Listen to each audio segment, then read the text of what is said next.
for joining us on another episode of the Fast Performance Podcast. The Fast Performance Podcast, as always, is brought to you by Kaiser, the power in human performance.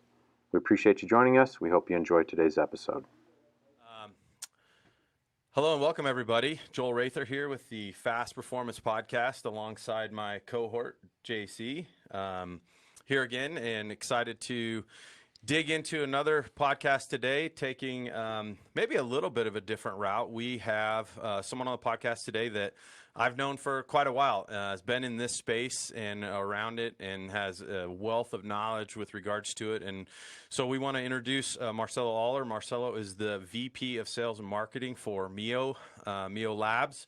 And we want to try and dig into a lot of cool stuff that they are doing with the product itself, the technology, the platform, and I think it's going to be a learning experience for us. We're excited to kind of listen and learn and hear more about it, and also some of the exciting things that you guys are doing and how it's going to be not only a benefit to us, but to anybody that is looking to do some of the things that the technology will do. So, Marcelo, welcome. How are you? Thank you. Thank you for that. I'm doing really well. Just plugging along, dealing with the new normal, as they say, and Right. I'm happy where I think we see a lot of these changes taking place now. So I think we'll see in the near future more pieces that will come together, and that we'll probably discuss a little bit more here. Right. Yeah, and I think, interestingly, based on how things are, and as you said, the new normal, there's been some various kind of avenues within a lot of different markets where certain things have actually thrived within the current circumstances, and other things obviously have had their struggles. And one of the things within the industry that I think we have seen is how people have come to realize that, whether it's staying in shape, working out, or whatever, doesn't necessarily confine you to four walls. And so there's been a lot of, various benefits where some companies and some methods and modes within the training world have actually found favor in some of this stuff. And so, would you guys say that based on what you're doing, that, the timing and the platform itself and the availability of what you guys are doing, maybe was actually had some benefits to it or some positives within it? Yes and no. I think, in all honesty, everyone is dealing with surviving the new economy. But I think what came from it is an understanding that doing the same thing is not going to be successful. Yeah. So, yeah, what we have seen is a drastic change into a digital environment. And because people can get fit now, and people have realized that they don't need all the weight necessarily in a weight room, or they don't need all the fancy gym equipment, that to get fit, it has to be a metabolic process as well as a mechanical loading process. And some people can take it, as professionals as you guys are, can take it to a really high performance level. Or the average Joe could use something as simple as heart rate in a simple way to identify, are they working hard enough? What's their perceived exertion? Does it really match what they think hard is? And with technology today, where we feel like we deliver more value, and what's kind of been our learning experience from 10 years of manufacturing, is adaptive insights, better customer experience. And then during the last year, we really have pivoted towards what we see as the trend, which is some type of content or interactive ability to provide professionals the ability of remotely training people, as well as to, when they do come back into their studios or to their gym facilities, that biofeedback is also a training tool in live, interactively, or what I call is semi-private, where I can nudge or notify people remotely based on what they posted. Right. So Yeah. that's good. So Yeah. So let's talk a little bit about Mio in itself. I mean, obviously, maybe we get just a slight bit ahead of ourselves there, but let's talk about the Sure. product. Let's talk about the platform. We've seen over the course of the years. Obviously, you have background experience with companies like Polar and Zephyr and a lot of other tracking devices. Talk about what Yeah. Mio is, what Mio does, maybe some differentiators, parallels, whatever that might be. Because for the audience, we're talking about a device that is going to collect and provide you with information that helps you as an end user understand, where you are in terms of training, where your levels are at, how do you track some of these things. And so talk a little bit about where Mio fits in that space. Sure. So with Mio, our heritage and our legacy has been in the first high-speed PPG sensor. And what I mean by high speed is being able to measure athletic performance through a PPG sensor. Because historically, the industry has only measured heart rate in an athletic situation through a 1 lead ECG. And that's what you mentioned, Polar. That's what Zephyr Bioharness is. That's what a lot of these physiological status monitors do. Mio's heritage has been based on using an optical sensor to be able to measure and do the advanced math analytics and look at the waveforms and give you several different data points from it. So from generic heart rate to now today, where we're seeing training load, training effect, and a recovery score. So people don't have to have necessarily a high-level coach with them at all times. They can take a look at this, and a high-level coach can see the trend and say, you're overreaching, or you know what, you're not really doing base work here. You're really doing really a workload that is higher, not tempo yet, but getting close. So all you're going to do is you're not going to get the desired training effect. So that's really where I think where Mio has been our biggest difference, is that we only do PPG sensors. And we now are working on an ecosystem that allows coaches to do group training through an iPad, through an Apple TV, through an Android box, on a screen if they wanted to, on a tablet if they wanted to. We can do it telemetry based, where we can be doing something like this, and everyone can connect to their phone, and I can put their tiles up on a phone, and we can do a guided interactive class. So there's a lot to do. There's a lot to be able to do. And with us, our platform is open. And what we've taken is an approach is to compete against, let's say, a Polar, a Zephyr, a Garmin, or some of these bigger brand names. We are not concerned about necessarily them only having a Mio device. It'd be great. We believe that ours is a little bit more accurate than theirs, and we've shown it to be. However, if there's a pre-existing Bluetooth device or a pre-existing ANT Plus device, you can bring it into the ecosystem, and that's really the beautiful thing about our platform. I mean, it's challenging enough to operate a business, and to ask another business expense to be laid out, it's not ideal. So with Mio, it's an open platform. What we've done is listen to our customers. They wanted better battery life, better user experience, easier product to use. So it's a one-button push device. It's real easy to sync. It's an automatic upload. So it's listening to the data that's out there, and a lot of people do the data mining, but there's so much data, but people are still not getting meaningful information. And that's where we've taken the time to really do the mining and the cleansing of everything, and to be able to then provide meaningful information back. Right.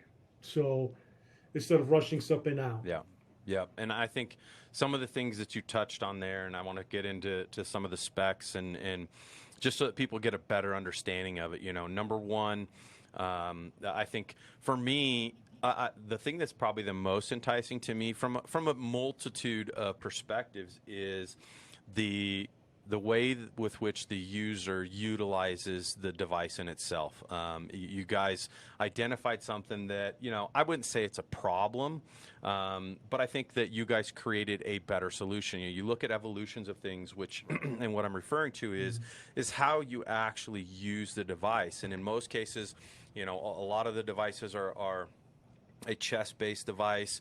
I think about that, and to me, I've never liked that, albeit that, yes, they work and what have you, but just even in thinking fundamentally, I'm like, well, man, if I'm working with, a group of women's basketball players or something like that, all of a sudden, there's a barrier there where I go, oh, man, this is a little bit potentially invasive. You're talking about some personal things there that can be problematic, and you guys have moved to where the Mio Band actually can connect, and we wear it up and around the arm. Marcelo's got one there, or can also be worn on the radial side, down on the forearm as well, which I've tried both. And it just, what I found is in using the devices that we've done, and we have put them to use, and we've been tinkering with them because we want to get familiar with them. We want to use them and know, some of the ins and outs of how the technology works.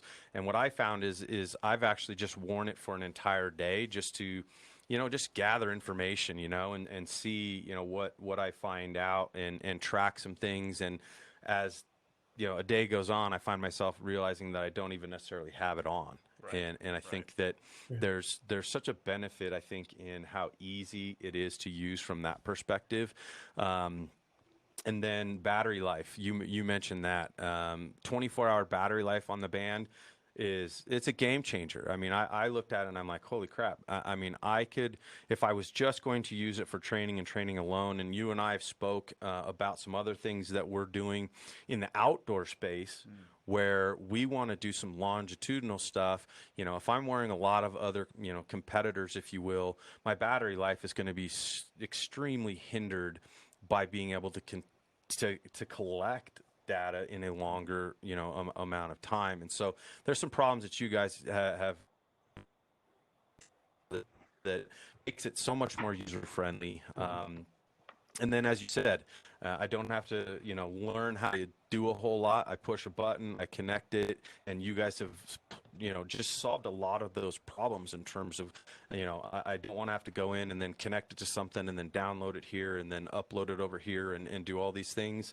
The technology gives me that information, gives me that feedback, and allows me to then just kind of go about doing my thing without being cumbersome. And I think that's a big bonus. So.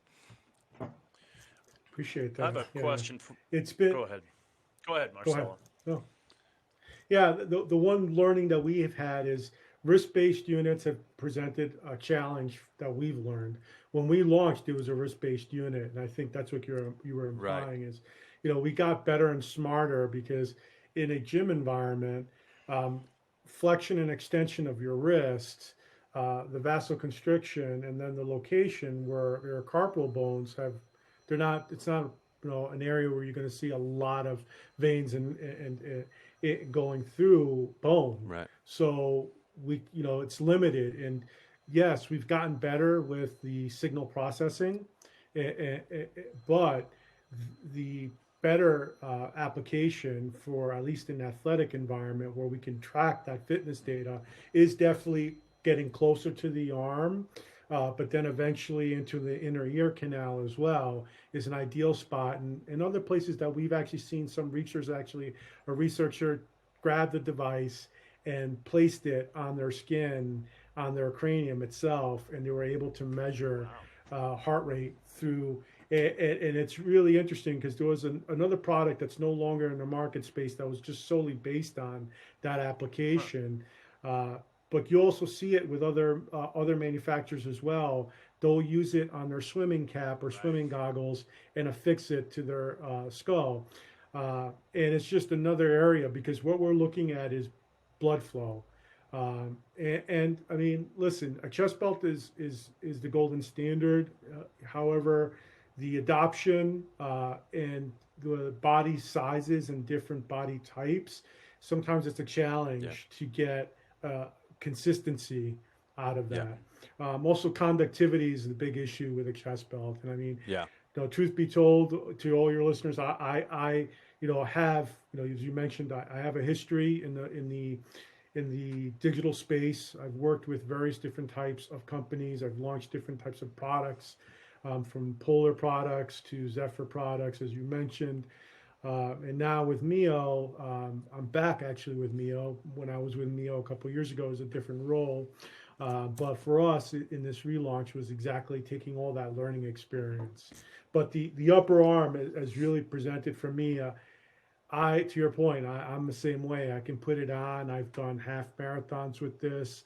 I've done other research that I've worked with different individuals. I typically train with multiple devices, from wrist to arm to a chest belt to foot pods to accelerometers, just because I'm that type of individual that's a geek that wants to take a look at the data and apply some of the different modalities that you're seeing today, is taking this information and doing periodization based on biofeedback, which I think has to happen more and more.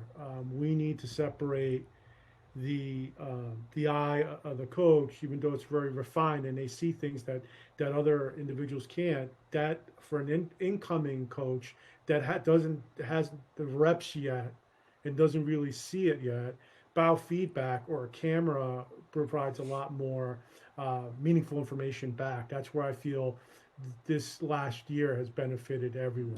Yeah, most definitely. You had a question? Yeah, let's explore that space a little bit, Marcelo, because I know you and I talked almost a year ago, and part of the reason why you and I connected was because I'm the same way you are. I'm a geek for this stuff. I have my Forerunner on here, and I'm always strapping up for whatever it is I'm doing. So I'm what I refer to as a data banker. Like, if I don't have my chest strap on for a workout, I didn't do the workout.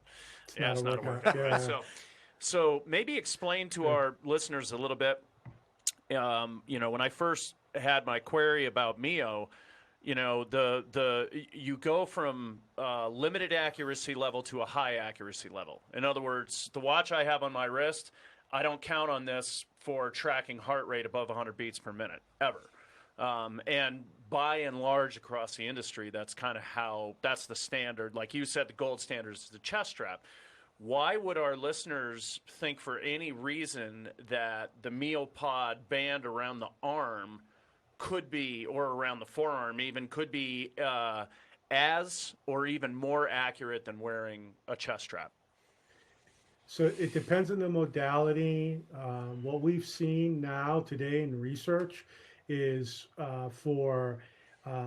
and this was based originally on wrist, and then now on the arm, it's actually been eliminated.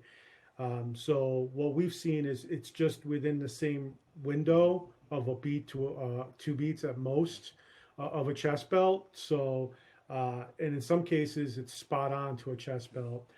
For me, I'm surprised that just in my own research, I've noticed that a chest belt has become less accurate for me, simply because I wear out the chest belts pretty fast. So for this, there's a better durability in the continuous use. I put about 7 to 8 hours of exercising in a week. So it's a lot of use. So what I find with chest belts is within 6 months, I'm replacing that belt. With us, it's a neoprene strap. The optical sensor is actually in partnership with Valencell. So they are substantially research reviewed. It's a group out of Raleigh. Take a look at the hardware. When you're buying something, I always encourage people to ask for the research. Where is it? Because I've seen chest belt companies that have made false claims saying that they're 99.4% or 99.5% accurate. And I haven't found that research when I've asked. Right. So, at the end of the day, I've worked with a lot of professionals, such as both of you, that have always wanted to take look at the research, but also kick the tires and actually use it themselves. 100%. You know, and what I always recommend people, because it's so why has it gotten why is it a better choice for a consumer? It's really personal choice at the end of the day Sure. today. In the past, I would say in the earlier 2010s, 2011s, it was only good for running, cycling, or swimming. But within that 10-year period of time, every 2 years, the technology got more efficient, battery life got more efficient, signal processing got more efficient. Flash forward to 2021, now we have much more data that we can get out of an optical sensor from HRV. We could embed GPS, we could embed different types of technology. So it becomes a very competitive space, and it really depends on the user. If they want to use a chest belt, that works. Sure. But if you are getting tired and you maybe want to try something else, I usually tell people try both of them at the same time, and then compare the heart rate data that you get from the optical and from the chest belt. And you can do that easily today. I mean, I'm a geek that streams like 3 or 4 hours. My wife is a runner too. She's a marathon runner. She's gotten me into running. And we'll go out for runs, and she'll sit there and she'll be like, "Do you have everything on?" and it's like I'm sitting there. I'm like, "Oh my God, I'm that individual." Sorry, honey. So I do it too. I do it too because I like in the summer months I put on a lot of miles, kind of in the high country. And it's not outside of the realm of possibility where, and not even necessarily with wearables, but just with different apps where I'll track with my phone, in terms of steps and time. And then I'll run a hiking app, and then I'll run one that we utilize, which is called Onyx. And it'll track altitude and all these other things. And I'll run all 3 of them at the same time, and then I get done and look at them. And to your point, as you said, when you talk about accuracy, when you talk about, where you validate some of these things, without question, every time I get done, the distance isn't the same. The caloric burn, if you will, which obviously you have no data to go on other than how far I went and how fast I went, which is, it's almost virtually irrelevant. Now that obviously will be completely changed because all of those will be tracked this year with the Mio. But it's one of those things where, and people ask this question a lot, and it is maybe a little bit of a loaded question because they'll say, well, which one's the best and which one should I use? You've got your Apple Watches and Whoop bands and things like that. And I say, well, at the end of the day, there is value in all of them. If you're using them consistently, it's going to give you consistent information, regardless of how accurate it is.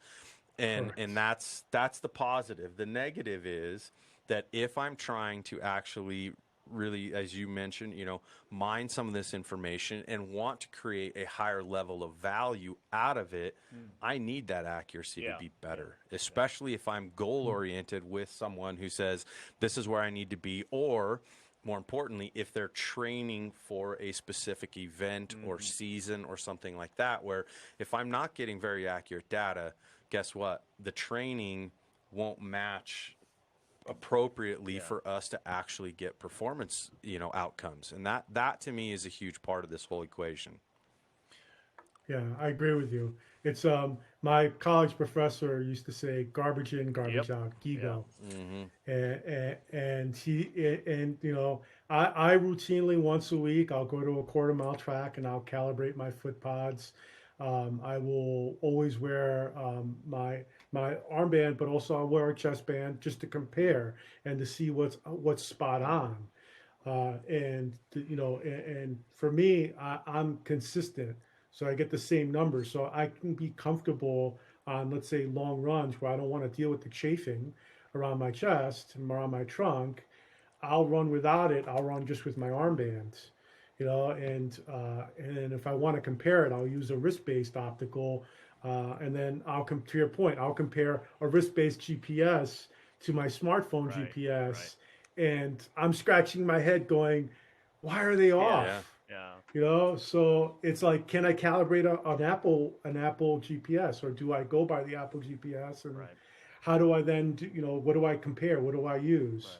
So it becomes a little bit overwhelming sometimes, but as long as you keep it specific and you're seeing the desired outcomes, I think it's meaningful information then. Yeah, most definitely. So,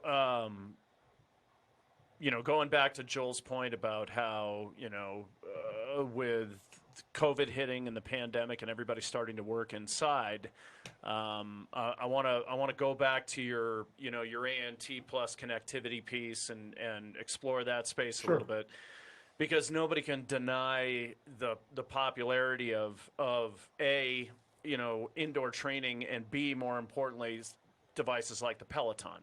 Okay.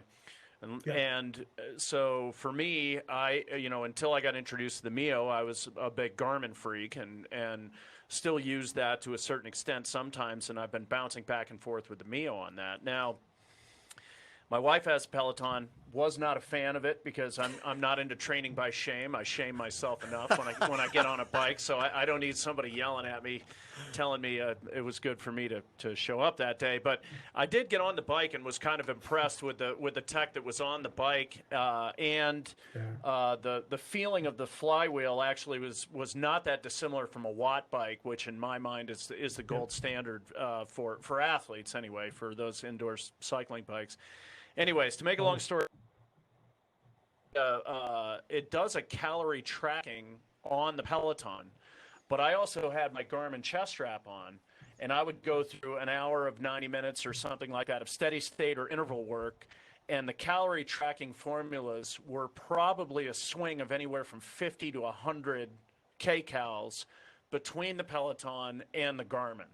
So my question to you is, let's say, for example, that and this is the Peloton picking up my Garmin chest strap, right? So it is open source one way, but it's not open source the other way. It doesn't come. You can't take data out of it. You can only put data into it. So maybe talk to us a little bit about the accuracy of. Let's just talk about the feature of calories burned that the Mio has, and why there's such a massive differential between this, because to be honest with you, the lay user of a lot of this tech that's out there doesn't really understand the formulaic basis for how the human body burns calories.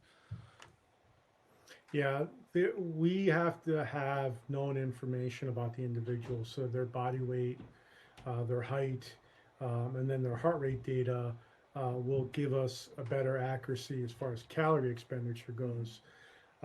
The problem in the industry right now is there's no standardized calorie metric. Right. Yeah. Everyone right now has a proprietary algorithm and disputes this quite often. I chuckle because I would see a lot of people, like I always tell people, be careful. This is just still an estimation. Right. We're accurate. I think most companies are accurate when it comes to outdoor activities that you're seeing today. In a gym environment, becomes a lot more challenging because weight training is not part of the generic algorithm out there. Mm-hmm. We have adopted the algorithms that are by first beat, and those algorithms actually have consideration for in the weight room, in different modalities. Right. That's why you meta tag data in our app. At least you could tag data based on what you've done. Yeah. And then what we do is we'll strip out certain variables based on the tagging that you do. Mm-hmm. For example, if I did strength training, I strip out the cadence data because it's meaningless. Of course. But if I'm doing treadmill running and I know I'm going to do a 4x8, and I get on there and I want to make sure that my cadence is at least above, let's say 175, 178, I could see that in my either my little smartphone, or to your point, I'm a Zwift guy. I like using Zwift. I do too. So I find that we connect seamlessly with their platform. Like, it's just real easy. It's just the least headache that I've had. So I'll connect with that, and then I'll throw on my foot pod, and boom, I'm on. Right. I like using data points that have that accuracy issue. But I agree with you. That's the biggest problem when you're seeing you know, and the problem is because no one wants to standardize this, because then not. we have to actually It's proprietary. need to, that we need, Yeah. well, that's the whole thing. Who wants to pay for Right, it, right? Because Yeah. organizations will have to pay for it. If I'm a treadmill company, I'm going to buy that algorithm, Yeah. right? Yeah. And that's the unfortunate thing of capitalism. Well, Well, and you and I had this conversation, which was, I had called you, I think it was, a week ago, and talked about this exact thing, because in most cases with most other devices, you're putting it on, and it's just going apples for apples. Right. Which is that all it's going to do is track my heart rate. It's going to give me estimations on what it assumes, I'm doing for whatever exertion that might be. And there's no line of delineation between what you're actually doing, because as you mentioned, there is a difference, right? So if I'm lifting weights, if I'm, cycling, if I'm swimming, if I'm, all of these things, we know, and if we get down to brass tacks within understanding the metabolic components from a very, scientific perspective, there's going to be a lot of difference between those activities based on intensity, based on what our utilization is, weighted, unweighted, undulation, all these other things that will affect how the information is collected. And so you guys, which is something that I really love, is if I'm going to start a workout, if I'm going to start any type of training, you have made some calculations that are going to create a little more precision towards understanding what that output looks like by saying, hey, this is going to be a run, this is going to be a weightlifting session, this is what have you, and that leans towards giving me better information. And that to me is a huge piece of, again, just making another step in evolution to providing the end user with better information. Right. And I think the other piece that's associated with that too is, I mean, you mentioned Zwift. I'm a big Trainer Road Training Peaks fan, and have been for quite a few years, and a fan of the technology. But the immediately when you said that you're utilizing some of the algorithmic basis of first beat, okay, for anybody who's in the endurance industry, they understand that kind of like the chest strap is, that's gold standard for that type of algorithm-based accuracy. And First Beat it's an unbelievable program. For those of you who've never heard of it, it's something that you might want to look into. But so knowing that you have this for, obviously you have the tech in place, and Joel and I from the geek practitioner side that are using this in the field every day. I think the next thing that I'd like to touch on is, how would the average user benefit from something like this? First of all, knowing that I have told people, it's a good idea. I've told my clients it's a good idea to get in the habit of training with a monitor, but don't go out and buy one that makes you coffee in the morning like this one. It's like you don't need something that is so complex and so complicated, that's pulling down so much data that literally you're going to get confused by it. And that's the first thing. And the second thing is, the pricing has gone out of sight, like completely out of sight. Like, there are Garmin watches you can buy now that are well over $1,000, that literally will turn your house and your car on and off and all the rest of that stuff. And when you take a look at Mio, you look at the price point and you look at the tech, I'm literally blown away that you guys have entered the market, and be able to enter the market in such a way that makes it affordable and easy to use. Would you agree with that statement? Yeah, that was how we can compete against some of the bigger brand names, is make it a fair price. We're not really, for us, it's more a different business model completely to, let's say, a Polar or to a Garmin or to a Fitbit.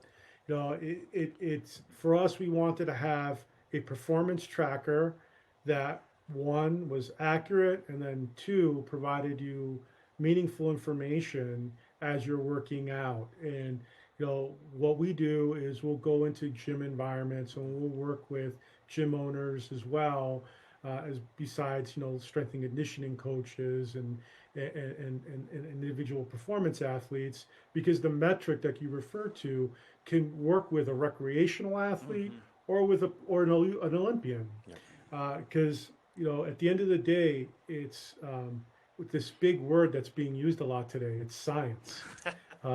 It, you know, we look at that information, and we give them basic information. We color code it for them, and we trend it over a period of time. So we try to explain to a person, here's your 7-day trend, here's your 4-week trend, and then here's your 12-week trend. And your body's not like money, so you're not going to always see this. You're going to see ups and downs. We recommend that they always try to seek either a medical professional's recommendation to exercise, but then at the same time, work with a fitness professional just to get you started, where they can do, because there's a good, better, best here, right? We have an age-based algorithm that's based on, for your heart rate zones, that's based on the Hunt study. And the Hunt study is the largest longitudinal study that looked at the heart rates of this population and tried to score their heart rates in zones to mitigate cardiovascular disease. Through this study, they used this algorithm to program their training zones. And it's the ultimate in what I consider remote fitness monitoring, this longitudinal study, because it's completely still ongoing. The algorithm is something that we've based our training zones for, but they're modifiable because, as we know, there's outliers, right? When you're doing any type of research, there's always an outlier. There's always that one individual that might have a higher max or a lower max, or a really high or low resting heart rate. So those variables are programmable in our device. And then the great benefit is the biofeedback and the color-coded response that you see in a device, and it vibrates. So when we tell people, it's like, you're going to push, when you push this on, you'll see that blue light, and you'll feel the vibration. There's a program in the device that's called Cardio Training Zone. So if I was going to tell an athlete, if I was going to tell someone, I want you to train in this window, and then 20 minutes into your workout, I want you to, for the next 8 minutes, get it into the red zone, but you're going to feel the vibration when you transition. And we've actually been doing this with a lot of cyclists, where they go into a dark room. They know that they're supposed to stay in their green zone for those 20 minutes. They're in there. They're just cycling. They're in their green. And then they start cranking up. They feel the vibration, and it goes red. And they're in a dark room. Sometimes they'll close their eyes. Majority of times they'll close their eyes, and they're working on their breathing. And that's all they're doing. And they're doing bouts of this and then coming back, going either under. So the haptic sensor helps. Target zone training is nothing. It's not redoing the wheel here. It's just making it more specific towards what the end user is trying to do with a heart rate tracker at the end of the day. The difference is now the tracker has a metric for load, for training effect, and for recovery. And that's really the big difference that I would say that differentiates ourselves. It does pretty much the same thing as what a high-end Garmin would do, like you're wearing. That high-end Garmin, the algorithms are the same as our low-priced entry-level heart rate monitor. Yeah, and you're doing that based on excess post-exercise oxygen consumption, which, EPOC. Anybody who doesn't know what EPOC is more or less the gold standard of teaching people to understand their fitness level, i.e., it's not just how hard you're working, it's how fast your body has the ability to recover over time, and it is trainable, and most people don't know that, and your ability to recover from bouts of exercise or bouts of interval work at a normal or reasonable rate, or even, let's say, faster, has direct correlations to the level of fitness of the individual. And for us, when you and I first started talking, I guess it was a year ago, and we started to talk about the fact that EPOC was the basis for what you guys were building out with this load monitor, that immediately got my attention, because anybody, like I said, for the lay person or for the athlete that's just using it into a gym, this is a great way to understand your fitness improvement over time. For a more finely tuned athlete, this is something that the coach and the athlete are going to look at together and be able to monitor that acute versus chronic load. The other cool thing that I like about what we do is we have actually a resting heart rate mode built into this. So like the first thing in the morning, I can roll over, put this on, and I can soft touch it, and there's a yellow light. And for the next 60 seconds, it samples my heart rate data. I don't have to open my phone. Next time I open my phone and upload the data, I can trend my resting heart rate data over however long I want to do this. Right. So it could be first thing in the morning. Obviously, ideally, it would be great to do it overnight. There are things that we have on our roadmap that we acknowledge are great features that are actually meaningful features at the end of the day. Because to your point, there's so much data out there. There's so much, but there's very little knowledge available that you can take action with. Right. So we tried to keep it simple: load, effect, recovery, and then a resting heart rate score. Because those are the simplest indicators for either improvement in fitness or improvement in health, and those are really the things that we're trying to address. So go ahead. So we're talking a little bit about that recovery. The cool thing is on the screen itself, as you're tracking and gathering information, the user's going to see, there's a training load on there and everything. I like the fact that it gives you a graph. It gives you kind of a chart. It's showing like this is where you're at in terms of, not very much to moderate to, high. And then on the recovery side, it's going to give you essentially what is like a tracker of like, based on what you've done so far, this is how much time we need in order to be fully recovered, right? And so my question with that is as the device continues to gather information and as you continue to train with it, is that recovery status piece does it evolve based on the individual, where day one, if I go out and do, let's just for sake of argument, did a specific workout, and I go out 20 days from now, I do the exact same workout, but obviously over the course of that time, now my training status has improved. Does that recovery status piece evolve with the individual as well? Yeah, correct. So the more data, the more the better it learns about the individual. So the algorithm will account for that. Yeah. And then it's a suggested recovery time. Sure. Because realistically, a person's always going to be regardlessly doing something the next day. Yeah. It just educates the individual. It's like, hey, I just did a 20-mile bike ride or a 40-mile bike ride, or I just did a 10-mile or a 12-mile run. It's telling me I need to rest 70 hours, but tomorrow I'm going to do a recovery run or a recovery cycle.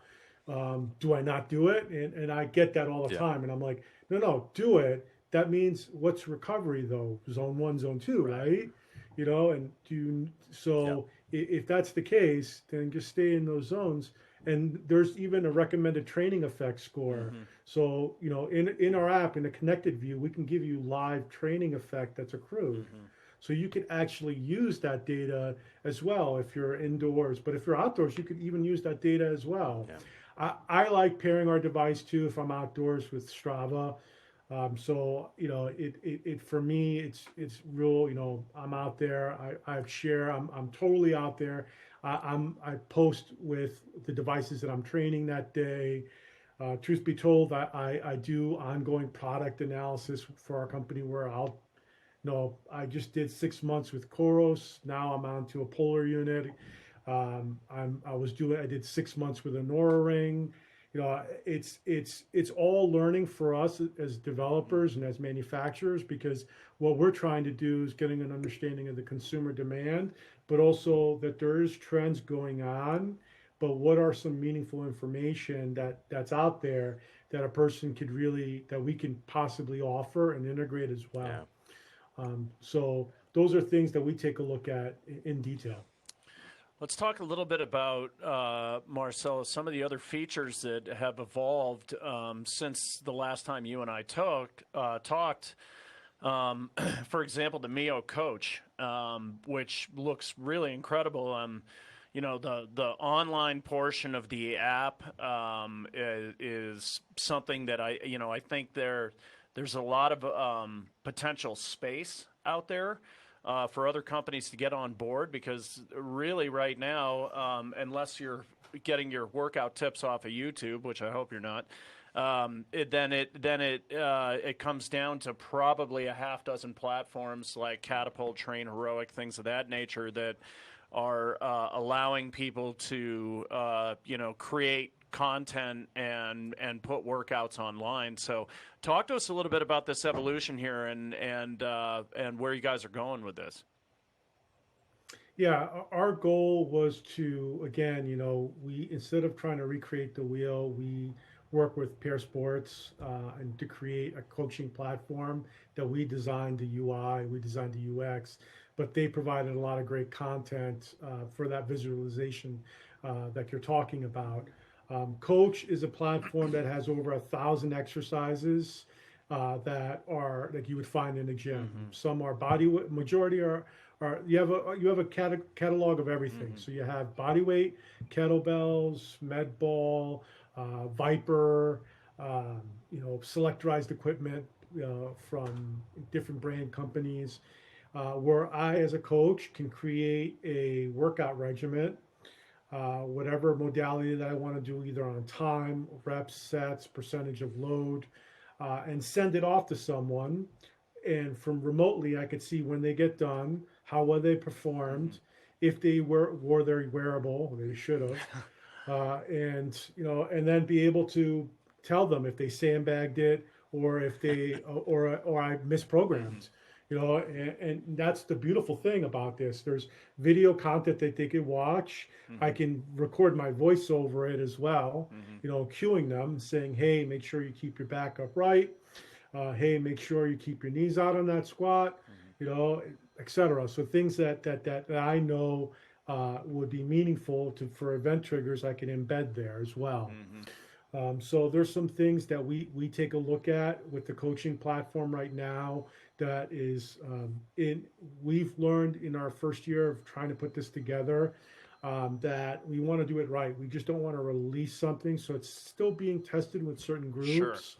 Sure. But for us, selecting the partner with the visual content is critical. And there's some other features that are there that are not yet available, that are soon to be announced, but I could share them.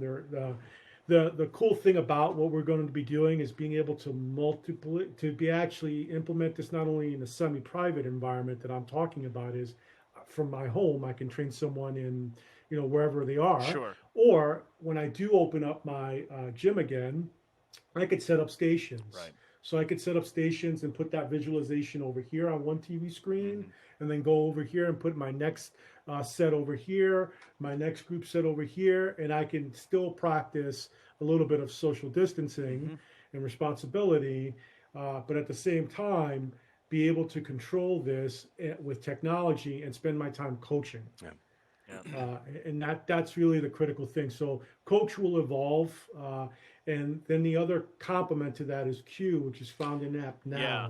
So and you could actually that's available now. It's a lot of this pre-canned content from reputable Olympic coaches, as well as some celebrity coaches as well. And what we're trying to do there is, if you're into yoga and I have a facility, or I know that I want to get a quick yoga session in, and I'm too lazy to just kind of put it together. And I've done this. I'll go through their dynamic warm-up. Yeah. It's 7 minutes. Boom. I don't want to design a dynamic warm-up. For some reason, for me, like, I'll design everything else. The dynamic warm-up, I'm like, I don't want to do bands today. I don't want to do monster walks. So like I have a staple that I go to. Everyone has their staple. Or I'm going to work on my rotators. It's like, but at the same time, it's like I just want to be mindless. Yeah. So it's like, okay, here we go. So I'll do that, or my cool down. So that's what I like about Q, is that you can pick and choose, and you can stack. Right. So I have 20 minutes, right, on what I'm going to do with 20 minutes. So it's fun in that regard. So it helps an average Joe or Jane get an idea of what 20-minute hit session is with a reputable, safe coach. Oh, it's a great idea. And, kind of taking that even further is, we've touched and danced around it just a little bit, and something that you and I talked about is, that integration with, the Strava piece where, I think there's a great amount of ability from a lot of perspectives, like we've talked about with, being in the current kind of climate where, folks are, either wanting to maintain their distance, working out, from home. And there's some, people that still want that belonging. They still want that, ability to be in that group setting. And I think one of the cool things is because of the open source nature of everything, you have, made it so easy to, pair and to talk to some of these other platforms where now I could say, all right, great, we're going to start this group, and, my soccer moms maybe don't work out together anymore, but they can all be integrated into this platform, and they can be sharing information. They can still have communication. They can see what everybody's doing. We can create some competitive nature. We can develop some culture behind some of these programs that I think speak to how a lot of people are operating now and still find a belonging that, once again, doesn't always necessarily have to reside inside of four walls, like potentially we did before. And, some of those things are coming back, and I think we'll see a reintroduction and maybe a resurgence of that. But at the same time, there's still a lot of people, I think, that are going to have a hybrid approach where they're like, I'm going to go do that here and there, but I kind of adopted this new thing, and it's kind of nice. I like, and I'm going to keep doing, a portion of it that way. Talk about how, that piece is, because I think that, that's something for me and for us as we look at this whole thing, that there's a huge opportunity in having that availability within the technology. Yeah, I agree. Yep. Yeah, so you're hitting on a point that I love. It's the community nature of human beings, right? People want to feel like they belong, and in a gym or on a team, it's about that togetherness of getting it done and an accomplishment and pulling up your teammate to make sure that they're doing that same workout as effective as possible, or poking and having fun with them, right, as well, right? Because it happens all the time. We've integrated in the back end, so you can connect our app when you do a workout, and it dumps you right into Strava. So what I like about it is I can share my profile with either my friends or my athletes, or I can create a group and then invite them to that group, and then we can do all these workouts, and we can be anywhere in the world. Like my two best buddies, one lives in Jersey, the other one lives in New York. He runs in the Palisades, up by Cloister Parks, and my buddy that lives in Princeton runs in Princeton, but I live out here in Cleveland. I'll run in Cleveland, and we'll post our workouts, and we'll push each other, and like, hey, keep up the good work. Hey, I thought today was a tempo day. What happened? So we hold each other accountable. Right. And that's the beautiful thing with our platform and our app. The other things that we can connect to as well is we can generate a .fit file. And that .fit file is pretty much the staple for any other platform that a coach wants to train with. So the athlete can say, hey, coach, take a look at my file. They can upload it into Training Peaks, or they can load whatever coaching platform that they want, and then take a look at their workout. That's the other beautiful thing. And then the other connected app that we do work with is Self Loops. And they're a telemetry heart-based partner of ours. So if you've seen any type of races in cycling, they usually they're founded on a professional cycling group. They're a bunch of Italian guys that are typical cyclists that wanted to be able to measure within the peloton in their car to see what's going on with them. Yeah. And they created this platform called Self Loops. And originally that was the Prometheus. They were ahead of their time when it came to what now is available for COVID. So now what we can do is we can broadcast this as well, telemetry based, using a phone, using a wearable, and taking a look on screen and doing these same things, either with their cycling computer at home, and you can connect via AMP Plus to any of these products out there, and you can follow a power workout at home if you have your own road bike, and you have your own basically power sensors. I do the same thing sometimes with my FootPod. I have a power sensor that I connected to the app, and I can, I'm actually considering doing this is because I feel like running is not getting enough attention that you're seeing with the cycling community right now. And I don't know why. I guess running feels more painful. But Agreed. I agree. Yeah, wholeheartedly. Agreed. So I'm just like, why aren't we seeing this? But I think those are some options. For us, we try to make integration as simple as possible. We do have an open API, and we do also have branded or manufactured devices as well for other companies. So like we've actually manufactured the first PPG unit for Garmin when Garmin launched. As well as Adidas's line when they had wearables as well. Yeah, that My Coach program. Yes, Yeah. yes. Oh yeah. Yeah, yeah. There. It was. I think I really liked that product. I think it was ahead of its time.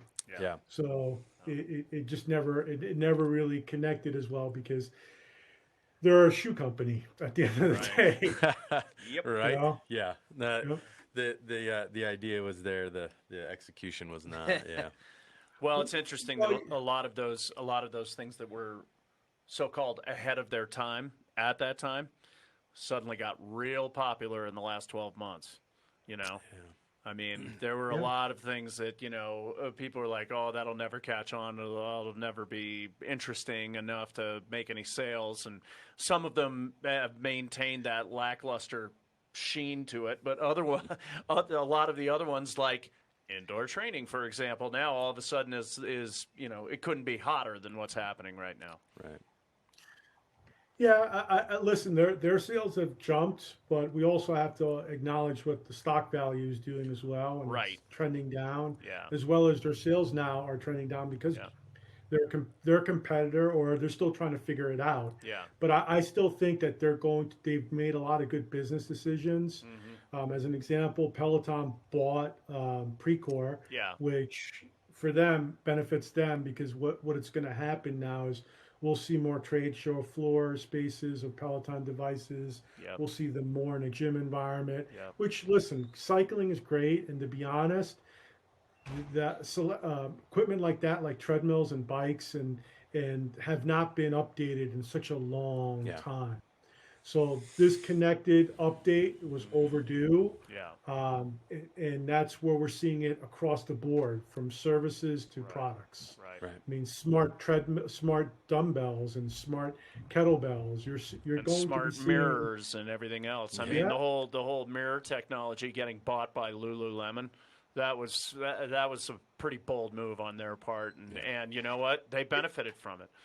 So let's see what the outcome is going to be, though, because I think I'm looking in these next 2 or 3 years' time, and unfortunately, what it's going to fall to now is it's just going to make a coach's life harder. It's going to make a trainer's life harder because they either evolve with the time, or have to be able to educate a person to say, this is great to get you started, but after 6 or 8 weeks, what else are you going to do? And that's why you still need professionals like that, because at the end of the day, you'll reach a point where it's just not delivering on the outcome, and that's where they have to continuously tweak, and be better. And if they are able to do this, or they're able to create better algorithms, and find, and classify these people and associate these people with, hey, they're not working out as hard as they used to, or we're seeing them look at these exercises more. Maybe we should actually nudge them and try to introduce this workout via email, or so. That's what we're going to be seeing now. We're going to see better analysis, better data mining, better predictive instruction. Right. Most Gotcha. definitely. So, well, I think it's crazy in what just flew by in an hour's time. Yeah. You know, You got another hour you can spend with us. I feel like we could. I can keep going about this. I love this. But we want to make sure that, number one, people know where to find you guys. Website is super easy. It's Mio-labs.com. Marcelo is probably just as easy to find. He's definitely out on social media.